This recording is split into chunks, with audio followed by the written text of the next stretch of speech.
Is my mother alive? Does she know about me, where I am, where I'm going? Does she care? The next time we see each other, we'll talk about your mother. I promise. John's real name? His name is Aegon Targaryen. You have to protect him. Promise me, Ned. Yours was, Alina? No, you told me once. Meryl? Your bastard's mother. Wyler. That's it. She must have been a rare wench to make Lord Eddard Stark forget his honour. You never told me what she looked like. Nor will I. Father, Smith, warrior. Mother, maiden, crone. Stranger. I am hers, and she is mine. From this day until the end of my days. Robert's rebellion was built on a lie. Rhaegar didn't kidnap my aunt or rape her. I'll kill every Targaryen I get my hands on. You can't get your hands on this one, can you? He loved her. Daenerys Targaryen has wed some Dothraki horse lord. What of it? Should we send her a wedding gift? Knife, perhaps a good sharp one, and a bold man to wield it. She's little more than a child. Soon enough that child will spread her legs and start breeding. Tell me we're not speaking of this. Oh, it's unspeakable to you? What her father did to your family, that was unspeakable. What Rhaegar Targaryen did to your sister, the woman I loved. I'll kill every Targaryen I get my hands on. There's a war coming, Ned. I don't know when, I don't know who we'll be fighting. But it's coming. Hey everybody, new Game of Thrones, let's break it down. And there is some news about new characters that they just cast for Season 8, as well as Westworld Season 2 that I'll explain at the end of this. But we need to talk about what would have actually happened had Robert Baratheon learned Ned Stark and Jon Snow's secret during the course of Season 1. Because things would have played out dramatically differently, some of the big wars still would have happened, but it's absolutely fascinating to think about how characters like Varys, who's part of the Targaryen restoration, would have reacted had Robert come back to King's Landing and rallied his bannermen to go kill Jon Snow up at the Wall. So if you're finding me for the first time, be sure to subscribe to get everything. We're doing Game of Thrones till Season 8 gets here. I'm still giving away copies of that new book I'll explain at the end of the video. So, during the course of Season 1, Robert just laughs and they think about their time together while Ned Stark the whole time is just sitting there trying to get him to not kill Daenerys Targaryen, because she's like the other half of this equation. We're mostly thinking about what he would have done to Jon Snow, but he was still already trying to kill everybody that was a Targaryen. So during the course of Season 1, Robert Baratheon is slowly drinking himself, whoring himself to death, through the efforts of a couple of different groups. That's the funny thing, is that no one person was trying to get rid of Robert Baratheon. There were a couple different people. One, there was Cersei, who absolutely hated him and was just trying to get him to drink himself to death slowly so that she could take over and Joffrey would take the throne. Two, there's a Littlefinger that was just this general agent of chaos. Chaos is a ladder through which he can climb to power. And then number 3, Varys and Illyrio, the Targaryen restoration, were already planning to overthrow the kingdom in short order. They were just waiting for the right moment. So in the short term, what happens? Robert Baratheon learns the truth of Jon Snow's heritage. He immediately cuts ties with Ned Stark. He initially had come to ask him to be his hand of the king. That all ends. He rides with his bannermen back to King's Landing, calls a small council, and orders assassins to the wall to kill Jon Snow.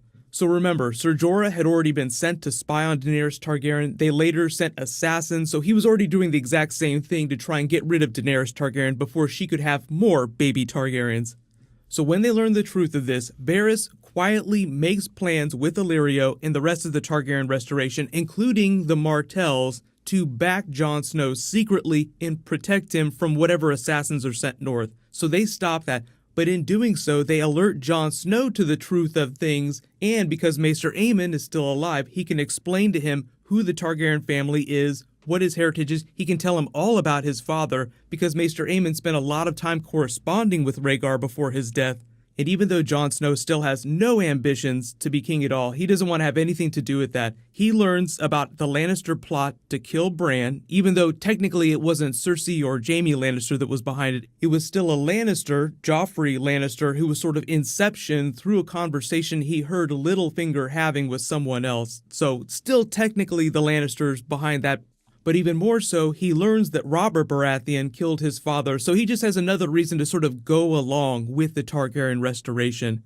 So the kingdom starts to split because Robert has officially broken laws, because once you take the Black, you're freed from all that. So even if everyone learned the truth of Jon Snow's heritage, if he had already taken the Black, it wouldn't have mattered. There are still Targaryen loyalists in the kingdom, but because Tywin Lannister is still alive, he rallies the banners and he sort of keeps everyone in line.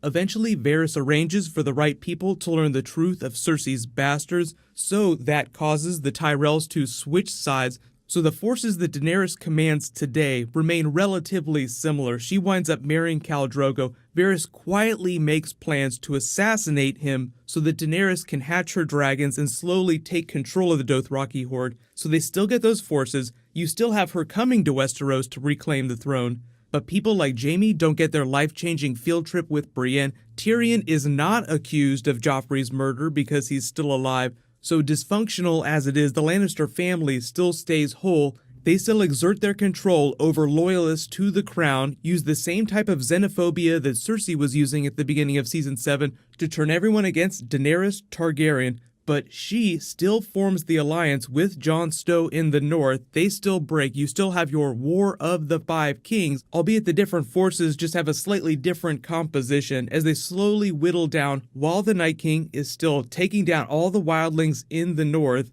The other important events like Bran still going north of the wall still wind up happening. The Night King still breaks the magic seal, makes it south of the wall.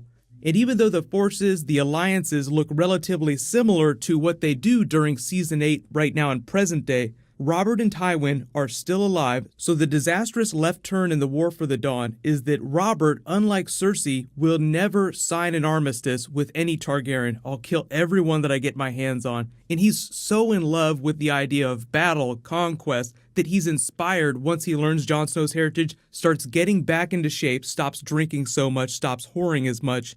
In the brains of the operation, Tywin Lannister keeps everything organized and keeps the flow of gold from the Iron Bank so that they can keep the war going indefinitely against Daenerys' Dothraki hordes and the unified forces of the Tyrells, the North, and the Martells. So it just prolongs the war long enough for the Night King to make it south before they can come together, and that's when everybody dies. So Robert learns the truth of Jon Snow. Things still play out relatively similarly because you still have Varys within the small council who wants a Targaryen back on the throne. He was originally backing Daenerys' brother. He only moved to Daenerys once he died. And were he to learn about Jon Snow, he would do everything in his power within Robert's small council to protect Jon Snow and start to engineer a plot to put him on the throne. But let me know in the comments, Robert Baratheon learns the truth of Jon Snow after he's already made it to the wall. How do you think events in the show play out differently? In other Season 8 news, they're casting more minor characters to have scenes with the main characters. This new one is someone in the South that's just going to have a really touching moment with the main cast member, so it's probably going to be Cersei. She's just supposed to be this sad-eyed girl. So on top of that, a lot of you asking about Westworld Season 2, they just revealed that it's going to premiere in the spring, like actually much sooner than you would probably expect. So I think that that will probably wind up being April, but they don't have a firm date yet. They just said the spring, relatively soon. That used to be when Game of Thrones seasons would premiere, so I think that Westworld is just taking that Game of Thrones spring slot. But no idea when they're going to drop that next trailer. I'll do more Westworld as soon as they start dropping new footage, but they're going to be filming for a little while longer. There is a new round of that George R. R. Martin book giveaway. All you have to do to enter is be a subscriber and leave a comment on this video. Congratulations to the winner from the last video, Julia Lofts. Please private message me so I can get your contact details.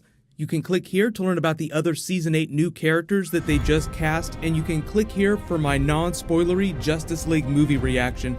Thank you so much for watching. Everybody stay awesome. I'll see you guys tonight.